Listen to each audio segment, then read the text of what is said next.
You can say that. Panginoon, layo mo gusto. Meron pa rin mga tukso. Tapos sasabihin mo, Panginoon, ganito mo talaga pag magandang lalaki.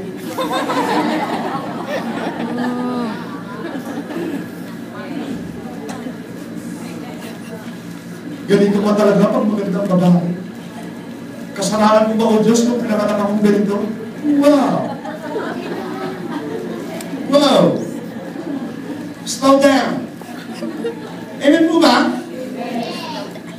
Kasi binibigay mo sa Panginoon na dapat ikaw mismo ang magbantay sa sariling isipan mo at puso mo. Hindi mo mabantayan ng maganda kasi hindi ka nagbabasa ng kanyang salita. Amen. For the Word of God, they are life. Amen. And they are spirit. Amen. You are living and you need life. Amen. So you need the Word of God. Kasi the Word of God will be the one to put conviction over you. Amen po ba? Kaya nga meron tayong changes from glory to glory to glory because of the Word of God that we have read and meditate. Sabi sa Joshua chapter 1 verse 8, this book of the law should not depart from thy mouth. Amen. Meditate it day and night. And observe to do everything that is written on it. Amen. Then God will make you successful and prosperous. Amen. Kaya huwag niyo ipag-pray. Lord, layo mo ako sa tukso. No. Amen. Hindi ka pwedeng ilayo ni Lord sa tukso. Ikaw ang lumayo sa tukso. Amen. You are the captain of your soul. Minsan tinatamad tayo magpuri sa Panginoon. Kaya ako tinatamad kasi yung spirit ko nadadry na siguro, Pastor. Nadadry yung spirit mo kasi ikaw rin na may kasalanan. It's not the fault of God. It's you. Amen po ba? Gusto mo ng Panginoon na mapahamak ka? Hindi. Masahin mo yung John 3:17. Nakalagay doon, for God came to the world not to condemn the world, but to save the world. Maliwanag mo sa sikat ng araw. Hindi naparito ang Panginoon para ikondina ang sanlibutan o sangkatauhan. Naparito siya para iligtas ang sangkatauhan. Amen? Amen. Oh, praise God. So nakikita ninyo, you need to guard your heart and your mind. Hindi nyo ba alam ng mind natin sandata ito? Amen. Alam nyo ba yung mga ibang tao nagpa-practice ng witchcraft na gusto ng telekinesis? Yung mind nila ginagamit nila, nakapagalaw nila mga bagay. Amen. Amen. Ginagamit nila yung mind nila through yung tinatawag na power ng witchcraft sa mind nila, napapagalaw nila yung mga bagay. Very powerful po yung mind natin. Amen. So we need God to occupy this mind. If God occupied this mind, magiging powerful servant of the living God tayo. Doon dito po nagsisimula yung discerning spirits. Amen. How do people know the things that are coming? Because they give their mind to God. Kaya sabi ni Pablo, you must have the mind of Christ. Amen. Magkaroon ka ng pag-iisip, kaya ng pag-iisip ni Kristo. Amen po ba? Kung kulang tayo sa kaalaman, tayo po ay masisira. Hosea 4:6. My people are being destroyed because of their ignorance. Our mind is the battleground, battle zone. Di ba sinasabi ko sa inyo sa mga prayer warrior team, you better watch out. You better watch out. Yung mga prayer, Pastor, may prayer warrior team na kami, meron kami mga prayer. Glory to God, hallelujah, natutuwa po ako. Kaya lang, you better watch out. Kasi sa mind ninyo, galit na galit ang diablo. Gusto ng diablo ma-regain kayo eh. Nagagalit siya kasi warrior na kayo eh. Alam niyo, pag warrior kayo, hindi kayo sasabak sa battlefield na hindi kayo in full battle gear. Amen. Paano tayo magiging full battle gear? Amen? We're not reading the Word of God. Paano tayo magkakaroon ng full battle gear? We don't understand the plan of God. So madaling makapasok ang kaaway. Pag napasok tayo ng kaaway, down tayo. At kung masama tayo noon, mas masama tayo ngayon. Amen. Kasi hindi na papayag ng diablo na nag-iisa na lang siya. Sabi niya, hindi ko na malalampasin ito. Dati nag-iisa ako, nakaalis ako rito. Mag-invite ako ng 6, 7 na kami hanggang maging 8 ang demonyo, mas masama ka kaysa dati. Amen. Kung dati nagkakasino ka lang, ngayon may kasama ng ABCD, ABS-CBN.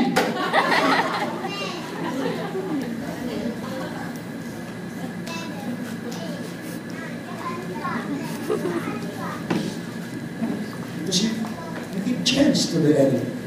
You guard your heart. You guard your heart. Amen po ba? Amen. This is the battle zone. At dapat tayo parang military. Ang military po, pag mag-guardia yan, ay kailangan isipin. Wala pong bantay sa lakay. Amen po ba? Amen. Nakala mo, nagbabantay kayo para tulog ka. Kaya warrior team. Sino ka partner mo?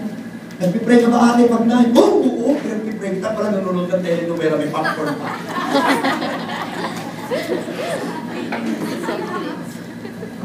Masarap yung popcorn doon sa SM, di ba? Amen.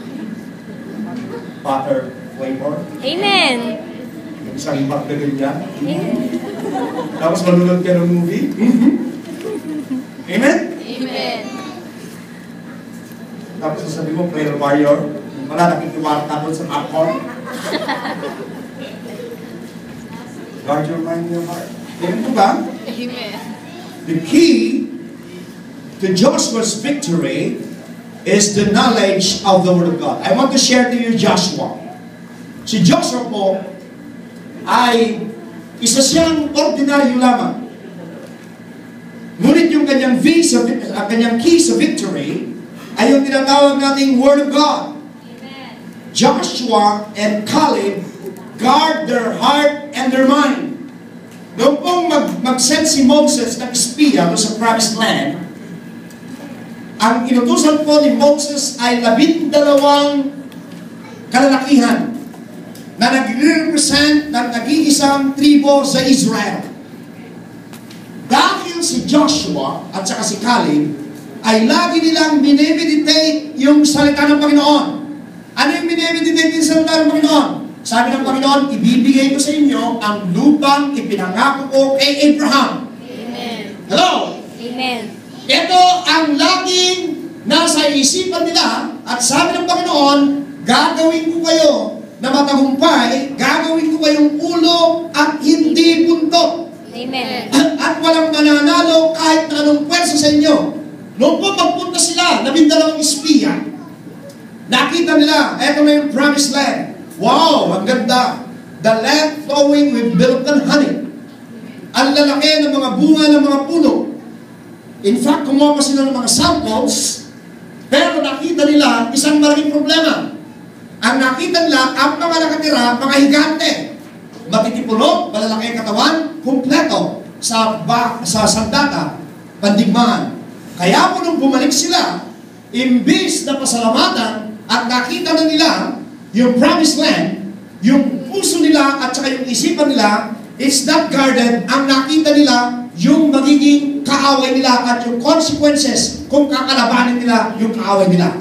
Kaya ang salita nila, totoo yung pangako ng Panginoon na lupain ay sagana. Ngunit, hindi tayo po pwedeng pumasok doon. Hindi natin po pwedeng kunin. Kasi mga nakatira doon, malalaking tao, para lang tayong mga tipaklo. Amen. Their minds and their heart are not guarded. Pero yung sabi ni Joshua at ni Caleb, people, tumahimik kayo. Sabi ni Joshua at ni Caleb, we can overcome them. Ma-overcome natin. Kasi yung Diyos natin na nangako sa atin, hindi niya tayo iiwan o pababayaan. What an attitude.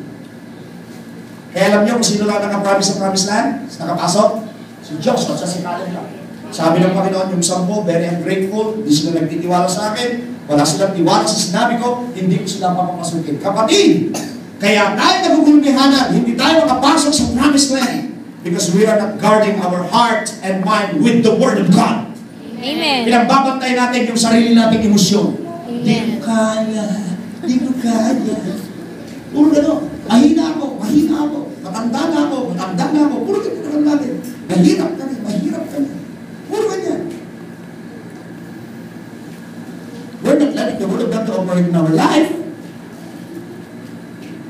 You set your mind on things above and not beneath.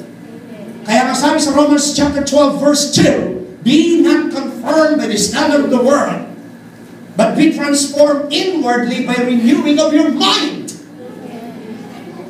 Romans 12 verse 2, by renewing of your mind. Amen. Then you will know God's plan, which is good, blessing, and perfect. Amen. Hindi ninyo malalaman hanggat di narinig nyo yung mind ninyo. Amen. Sa iba, yung ginagawa natin ay kahangalan, ngunit sa atin na nakakilala sa Panginoon, ito ang kanyang kapangyarihan. Amen po ba? Amen. Eh, lalo na si Gideon. Si Gideon, sabi ng Panginoon, oh, mighty man of valor. Paano mo sabi Panginoon na mighty ako? Eh, pinakamahina ang aming angkan. Hello? Minsan ganun tayo. Sabi ng Panginoon, di ba inuutusan kita? Tumingin nga kayo rito, hindi ba inuutusan kayo ng Panginoon? Sabi mo sa katabi mo, di ba inuutusan ka ng Lord? Inuutusan ka ng Panginoon na magpalayas ng mga demonyo, ba't di mo mapalayas? Kasi hindi ka naniniwala sa salita niya. Inuutusan ka ng Panginoon na ipapang mo yung kamay sa may sakit, ang may sakit ay gagaling. Hindi mo magawa. At kung pinatungan mo man hindi gumagaling, bakit? Kasi masyado kang tiwala sa sarili mo. So sabi mo, walang effect sa akin. Baka pastor po pwede, pastor, punta ka rito. Patungan mo siya ng kamay. Bakit sinabi ba ng Panginoon na pastor lang ang pwede magpatong ng kamay? Ang sinabi niya, ito ang tanda ng mga tunay na mananampalataya. Ikaw ay mananampalataya. At ikaw ay tunay na mananampalataya. Pwede mong gawin yun kasi ito yung sinyales, ito yung beneficyo na binigay ng Panginoon sa atin. Amen. You don't need anybody to pray for your children, to your family. You pray for